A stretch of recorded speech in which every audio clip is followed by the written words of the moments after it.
جائے گی. بچی کی میں اسکول جانے کے لیے فیس مانگتی ہوں تو کہ یہ تب میں سب چیزیں پرووائڈ کروں گا کہ جب وہ بچیاں قادیانی ہو جائیں گی. ان بچوں کو میں کھانے کے لیے بھی تب دوں گا کہ وہ بچیاں قادیانی. میں نے ان کو کہا اس طرح کا ظلم نہ کرو, ان بچیوں کی غلطی نہیں ہے کوئی بھی, مجھے یہ بچیاں تم دے دو, میں ان کو قادیانی کروں گا, میں اپنے ساتھ رکھوں گا, تو پھر ان کی پڑھائی بھی ہوگی, ان کو کھانا پینا. یہ ظلم جو ہے یہ بہت ناانصافی ہے. ان بچوں کی تو غلطی نہیں ہے نا, لیکن یہ جو انہوں نے کیا یہ سخت ہمارے مذہب کے ساتھ مذاق کیا انہوں نے. قادیانی اور مسلمان کا تو نکاح نہیں ہوتا. ان کی بھابھی ہے ایک, ان کے بھائی نے اہلی تشی سے شادی کر کے اس کو بھی قادیانی کیا ہے.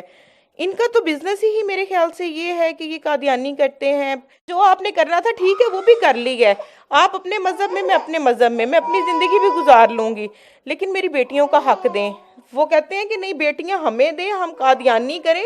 میرا ضمیر نہیں گوارا کرتا, میرے دل میں میرے نبی کی جو محبت ہے نا, میں ان بچیوں کو بھوکا رکھ لوں گی, پھر اس سے بہتر یہ ہے تو میں نہیں کروں گی.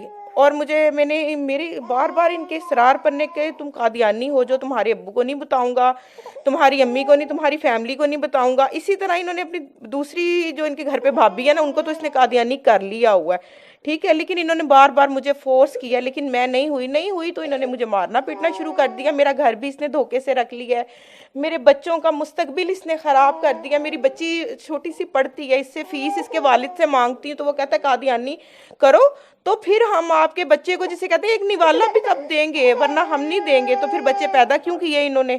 ان کو نہیں پتا تھا کہ یہ چھوٹے چھوٹے بچے ہیں. ان کے ذہن میں یہ تھا کہ جیسے کہ اور لڑکیوں کو قادیانی کر لیتے ہیں تو یہ مجھے بھی قادیانی کر لیں گے. لیکن میرے نبی کی محبت میرے دل میں اتنی ہے کہ میں قادیانی نہیں ہوں گی, مجھے انصاف چاہیے.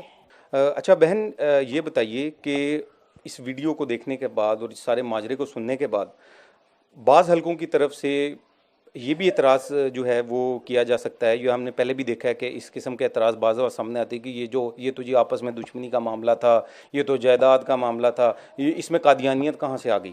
تو مجھے یہ بتائیے کہ کیا یہ صرف آپ کا اسلام اور کفر, اسلام اور قادیانیت کا معاملہ ہے, اور آپ قادیانیت کی وجہ سے اس شخص کو چھوڑ کے آئی ہیں اور دھوکے کی وجہ سے چھوڑ کے آئی ہیں, یا کوئی آپ کے ذاتی جداد کے معاملات کی وجہ سے چھوڑ کے آئی ہیں؟ میں مسلمان اور قادیانیوں کے اندر جو ہمارے مسلمانوں کے دل میں نبی کی محبت ہے, میں اس وجہ سے لعنت ڈال کے آئی ہوں, چھوڑ کے نہیں آئی ہوں.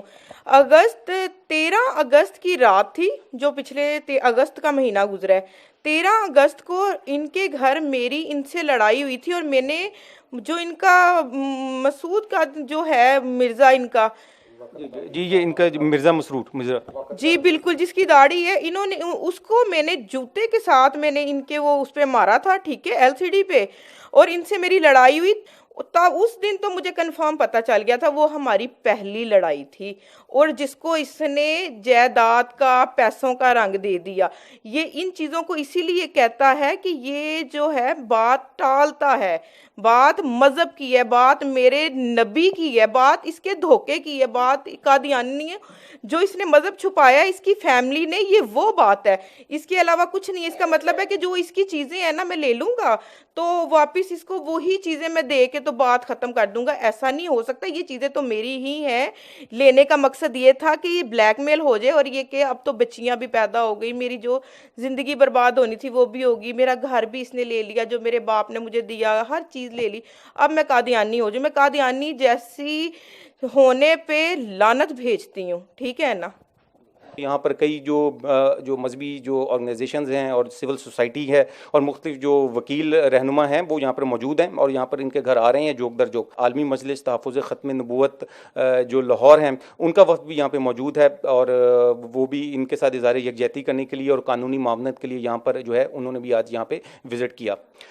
اب سوال یہ پیدا ہوتا ہے کہ قانون کس جگہ پہ ہے, یعنی قانون کہاں ہے. یہ جو ہماری بہن بیٹھی ہیں اور یہ جو ان کی بچیاں ہیں چھوٹی, مجھے بتائیں کہ ان کو انصاف کون دے گا, ان کو کہاں سے انصاف ملے گا. کیا یہاں پر کروڑوں کی تعداد میں جو مسلمان بستے ہیں, کیا آٹے میں نمک کے برابر یہاں پہ بسنے والی جو اقلیت ہے, کیا یہ ان کے حقوق اس طرح سے مارتے رہیں گے, ان کے ساتھ اس طرح سے ظلم کرتے رہیں گے, اور پوری دنیا, اور بجائے اس کے کہ ظالم ہونے کے باوجود وہ پوری دنیا میں خود مظلوم ہونے کا ڈھنڈورا پیٹتے رہیں گے. اور یہ کہتے رہیں گے عالمی سطح پہ اور پاکستان کو بدنام کرتے رہیں گے کہ جی ہمارے پر یہاں پر ظلم ہوتا ہے، تو سوال یہ پیدا ہوتا ہے کہ ان کو انصاف کون دے گا، یہ کہاں جائیں، ان کا مستقبل کیا ہوگا؟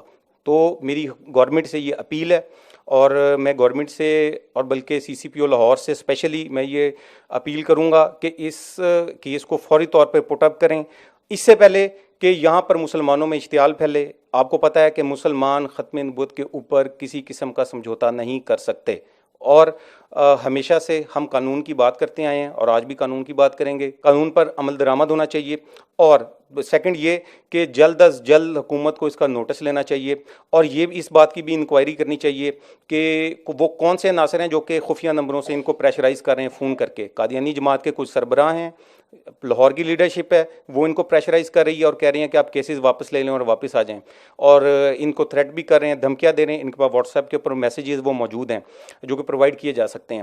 تو میری گورنمنٹ سے یہ اپیل ہے کہ گورنمنٹ جو ہے وہ ان کو مکمل تحفظ فراہم کرے، ان کو سیکیورٹی دے، اور ان کے جتنے کیسز ہیں ان کو فوراً جو ان کی سنوائی کرے، اور اس پوری فیملی کو، ان ہماری بہن کو اور بچیوں کو انصاف مہیا کرے۔